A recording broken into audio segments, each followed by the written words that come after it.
নমস্কাৰ বন্ধুসকল, মই কণ্ড্ৰপই মোৰ ইউটিউব চেনেল কণ্ড্ৰপ'ছ নেচাৰ এণ্ড কালচাৰলৈ আপোনাক স্বাগতম জনাইছোঁ। আজি আমি যাব ওলাইছোঁ অসমৰ আটাইতকৈ পৰিষ্কাৰ গাঁও ৰাংচাপাৰালৈ।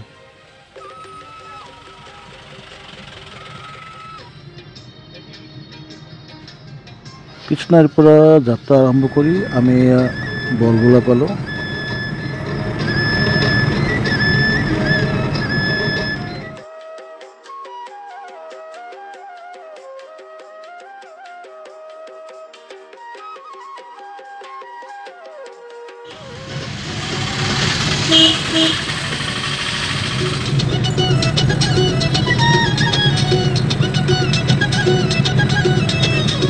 আগিয়া হৈ আহি ৰাংচাপাৰা চক পালোঁ।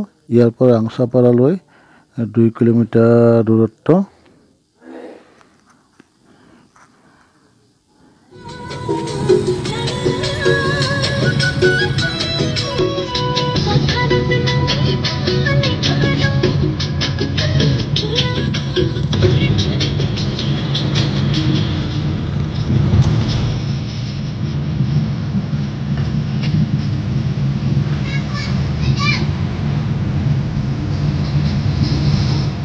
এই পথছোৱা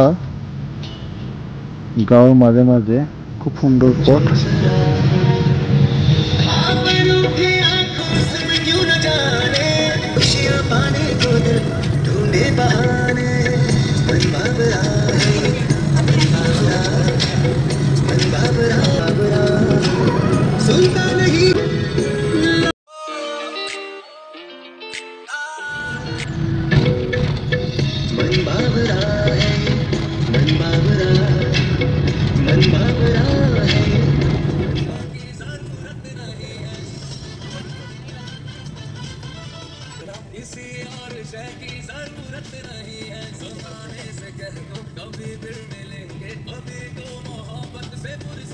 অৱশেষত আমি আহি ৰাংচাপাৰা উপস্থিত হ'লোঁ। এইখিনিতে আমি গাড়ীখন ৰাখিম আৰু ইয়াৰ পিছত আমি খোজকাঢ়ি ৰাংচাপাৰাৰ অলিয়ে গলিয়ে আমি ঘূৰিম।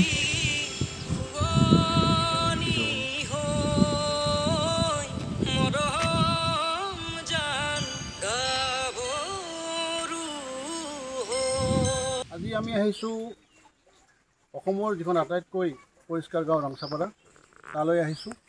ৰাংচাপাৰা গোৱালপাৰা জিলাৰ আগিয়া অঞ্চলত পৰে। আগিয়াৰ পৰা আপোনালোকে বালিনা ৰাস্তাৰে আহিব, লখিমপুৰ ৰাস্তাৰে। কিছু আহিলে যিখন গাঁও পাব অভূতপূৰ্ব, ইমান ধুনীয়া গাঁও। আজি মই ল'ৰাক লৈ আহিছোঁ, মোৰ ল'ৰাৰ লগত মোৰ ভাগিনী আহিছে, খুব ভাল লাগিছে। আমি প্ৰথমতে বেম্বো পাৰ্কত সোমাবলৈ লৈছোঁ। বেম্বো পাৰ্কৰ ভিতৰত ফুলনিকে ধৰি বহুত সৌন্দৰ্যশালী বয় বস্তু আছে বুলি আমি শুনিছোঁ।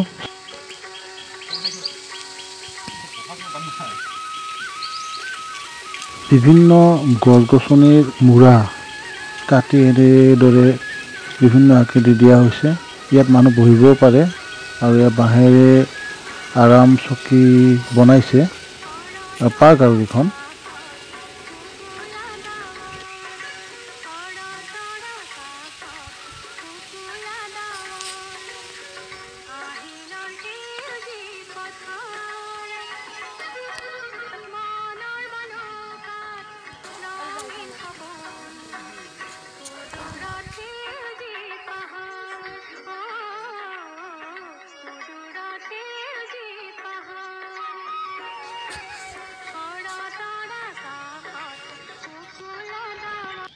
ময়ো বহি চালোঁ। গছৰ মূৰা এটা এনেদৰে চকীৰ দৰে আকৃতি দিয়া হৈছে আৰু ভাল লাগিছে বহি।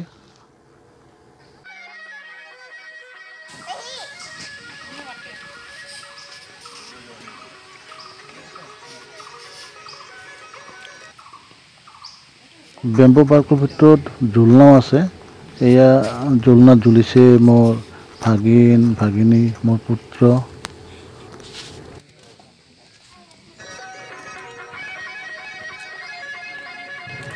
এইফালে আছে নাৰ্চাৰী, ব্যক্তিগত নাৰ্চাৰী।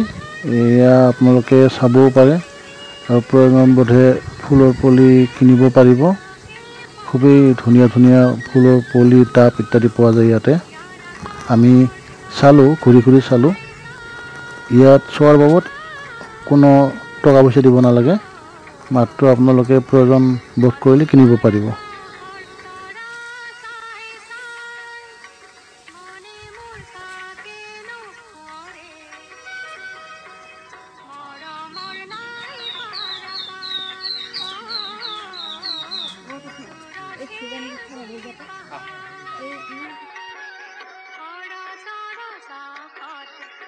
ৰাংচাপাৰাত আহি আনন্দিত মোৰ পুত্ৰই কি কয় শুনকচোন।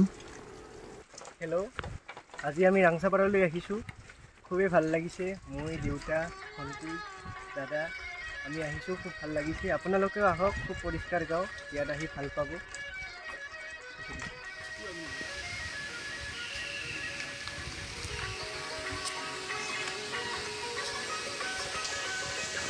দুপৰীয়া ৰাংচাপাৰাৰ ভিতৰৰ বেম্বো পাৰ্কৰ সৌন্দৰ্য উপভোগ কৰি এতিয়া আমি বাহিৰলৈ ওলাই আহিলোঁ। এতিয়া আমি ৰাংচাপাৰাৰ অন্য দিশত গুচি যাম, আহকচোন।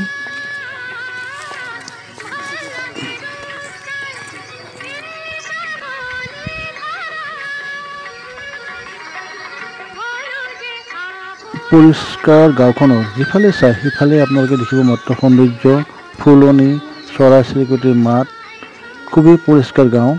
আমি ঘূৰি ঘূৰি দেখিলোঁ ক'তো জাবৰ জোঁথৰ, কোনো বেয়া লগা বস্তু আমি একোৱে দেখা নাপালোঁ। খুবেই ভাল লাগিছে।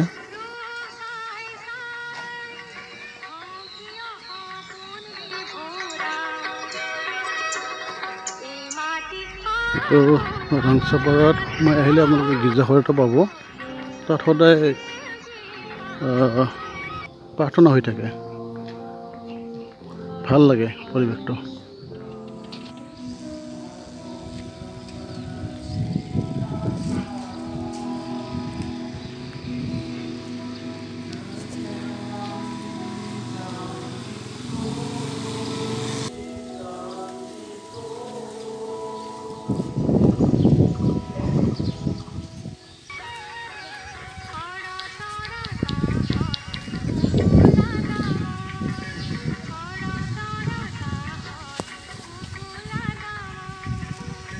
গাঁওখন ইমানেই পৰিষ্কাৰ, চাফ চিকুণ। ইয়াত যি পথৰ কাষত পানী ওলাই যোৱা নলা আছে, নলা নৰ্দমাসমূহ, সেইবোৰতো যেন ফু মাৰি ভাত খাব পাৰি, তেনেকুৱা পৰিষ্কাৰ। ক'তো একো জাবৰ জোঁথৰ নাই। ইমান ধুনীয়াকৈ ৰাখিছে ৰাইজে গাঁওখন। আমি ইয়াৰ সন্মুখত এটা চাংঘৰ দেখিছোঁ। এয়া আচলতে ব্যক্তিগত এখন পাৰ্ক। ইয়াত আমি প্ৰৱেশ কৰিম। ইয়াত প্ৰৱেশ কৰিলে মূল্য দিব লাগে, জনে প্ৰতি 10 টকা। চাওঁচোন ভিতৰত কি আছে। পাৰ্কৰ গৰাকী ৰাবিন চাংমাই আমাক ৰাংচাপাৰাৰ বিষয়ে জনালে এনেদৰে। ৰাবিন চাংমা, চাফ চিকুণটো আমিতো আগৰ দিনৰ পৰা আপাবোৰ দিনৰ পৰাই কৰি আহি আছে। সেই সময় মানে কাঁচা ৰাস্তা আছিল, জংঘলে মংগলে আছিল, তথাপি আমি মানে চাফ চিকুণটো কৰি থাকে আৰু গাঁৱটো। আৰু ধৰ মানে ঘৰৰ এই বাগিচাত মানে জংঘল হ'ব দিব নোখোজে, মানে জংঘল ঝৰি থাকিব লাগে। বছৰত 3বাৰ চেকিং আহি থাকে। আৰু যে এনে বাগিচাত য'তে ত'তে হাগিব নাপায়, এইটোও ফাইন আছে। মানে আগতো কাঁচা লেট্ৰিন হ'লেও মানে পৰিষ্কাৰত থাকিব লাগে। মানে আজিকালিতো সেই চৰকাৰে দিছে পাকা লেট্ৰিন, মানে এতিয়াতো আৰু বেছি ভাল হৈছে। আমাৰ মহিলাবোৰ ওলাই মানে সাৰে, চাফা কৰে। আগতে সপ্তাহত 2বাৰ কৰিছিল। মানে আমাৰ তাতে গৰীব মানুহ না, হাজিৰা মুজিৰা কৰি খাব লাগে। সপ্তাহত 2বাৰ কৰি লাগি থাকিলেতো আৰু আমাৰো পেট আছে, তাৰ কাৰণে মানে সপ্তাহত এতিয়া 1বাৰ ওলায়।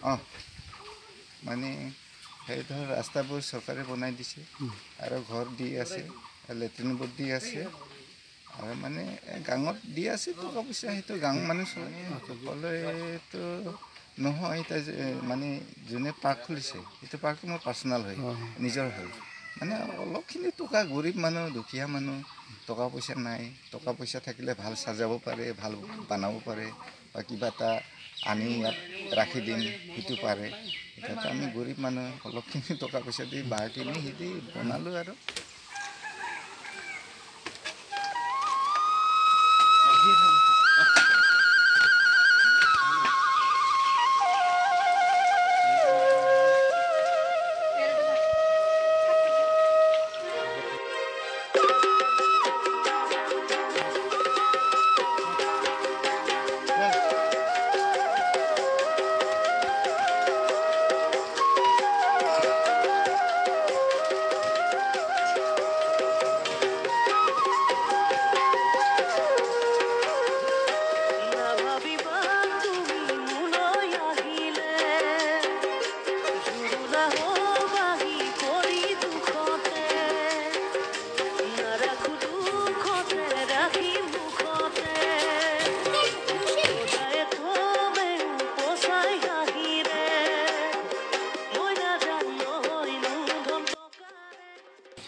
ৰবীন শৰ্মাই নিজৰ পাৰ্কৰ ভিতৰত এনেদৰে বাঁহেৰে চাংঘৰ আকৃতিৰ অভাৰব্ৰিজৰ দৰে কিছু যতন বনাই থৈছে।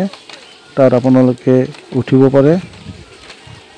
সঁচা ভাল লাগে। ইয়াত ভিডিঅ' বনাব পৰা যায়, ফটো তুলিব পৰা যায়।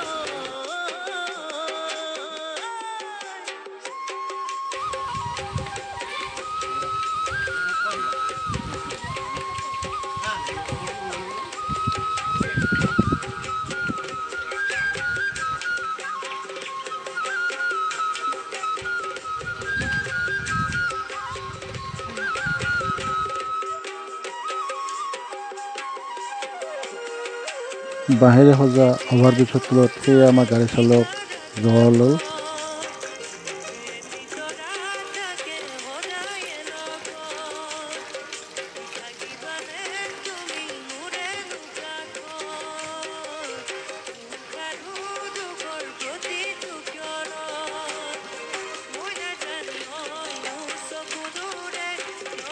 ৰাংচাপাৰাত আহি খুবেই আনন্দিত মোৰ ভাগিনীয়ে কি কয় শুনকচোন।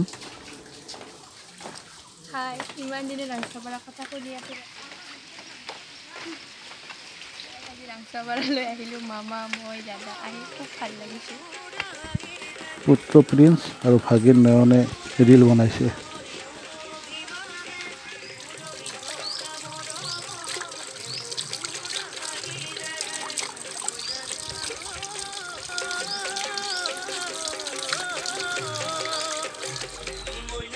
এইবিলাক এনেকৈ পাৰ্ক বনাই থৈছে প্ৰত্যেকৰ নিজৰ ঘৰে ঘৰে। তেওঁলোক এইটো ব্যক্তিগত ইনকাম। ইয়াতে অৱসৰ বিনোদন কৰাৰ কাৰণে বহুত ভাল ঠাই। আপোনালোকৰ যদি সময় থাকে হাতত, কিছু সময় উলিয়াই আহিব, ইয়াতে ভাল পাব। যিফালে যায় সিফালে সৌন্দৰ্য, মাথো সৌন্দৰ্য।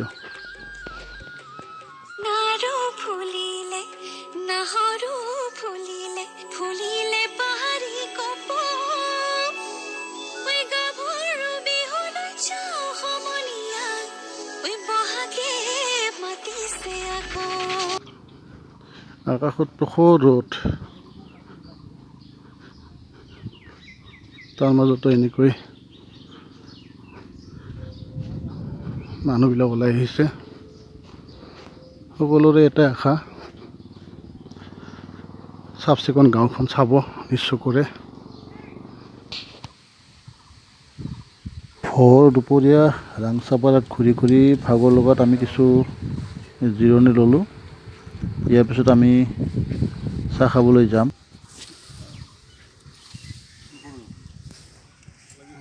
আমি ফুৰিলোঁ, যদিও প্ৰখৰ ৰ'দ, তথাপি এনজয় কৰিলোঁ, আনন্দ কৰিলোঁ, ফূৰ্তি কৰিলোঁ।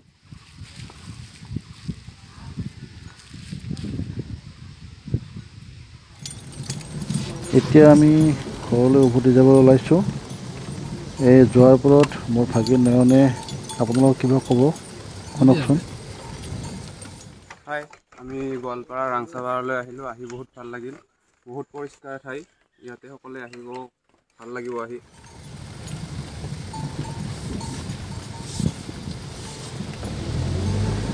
পৰিষ্কাৰ গাঁও ৰাংচাপাৰাত এটি সুন্দৰ দুপৰীয়া পাৰ কৰি এতিয়া আমি আগবাঢ়িছোঁ গোৱালপাৰাৰ আন এখন সৌন্দৰ্যশালী স্থানলৈ, যাৰ নাম উৰ্পদ বিল।